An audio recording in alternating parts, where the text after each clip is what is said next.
Well, a stunning new report involving a side deal between the UN nuclear watchdog agency and Iran. According to the Associated Press, Iran will be allowed to use its own experts to inspect one of its most controversial military sites. That's the Parchin military facility, long suspected of being a site where nuclear weapons are developed. So what does this mean for the credibility of the Iran nuclear deal? And could we negotiate a better deal at this point? Mark Dubowitz thinks we can. He's executive director of the Foundation for Defensive Democracies. Just published an article in Foreign Policy titled How to Get a Better Deal with Iran. So we'll get to that in a moment, Mark. So let's talk a little bit about solutions here. But what's your reaction to the latest news about this side deal and potentially not having any UN inspectors on this side and relying solely on the Iranians?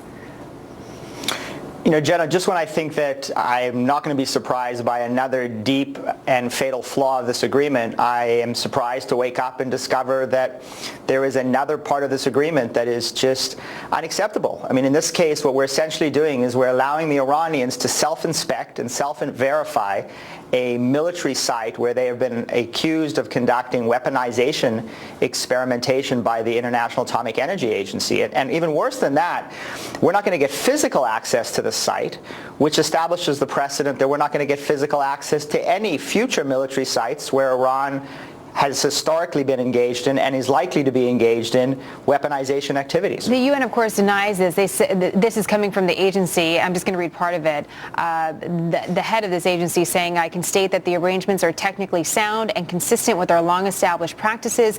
They do not compromise our safeguard standards in any way. It's hard to know who to trust in this, Mark. I mean, before, what we learned is that the United States was very willing to trust the IAEA to do these inspections. Now we're saying we're not so sure because we're not so sure about those decisions. But these are all confidential and we really don't know exactly what's happening. Jenna, that's the problem. They're all confidential, and so Secretary Kerry, who negotiated this agreement, says that he's actually never seen these side agreements. Congress has actually not seen them. The American people have not seen them, so nobody actually even knows what's in these agreements. So now we're relying on the United Nations to confirm to us that they have the ability to actually inspect these suspicious sites, these military sites, and we've got to take their word for it. And we're learning now that we don't even have physical access to these sites. We're going to be using technical means. Well, what does technical means mean? According to some of the wording of this agreement, we may not even be able to conduct video or photo surveillance of the military aspects of these sites. So reveal these agreements.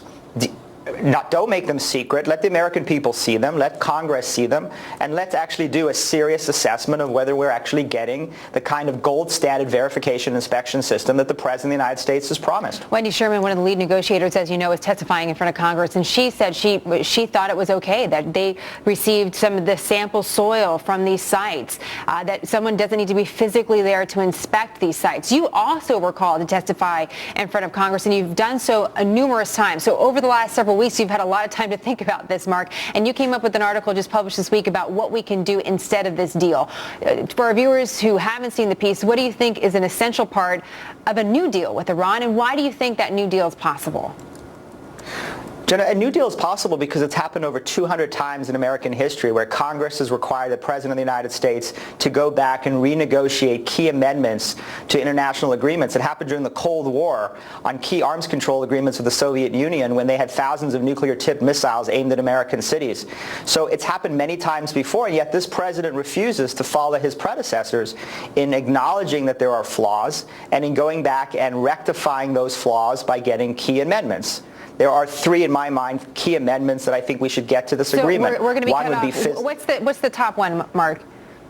The top one is we have to get rid of these sunset clauses that over time allow key restrictions on Iran's nuclear program, arms access, and ballistic missiles to sunset, to disappear over time, regardless of whether Iran is engaging in good or bad behavior. Let's amend that, get rid of that clause. This would be a much better agreement. Something to think about. Mark, always great to have you on the program. Thank you.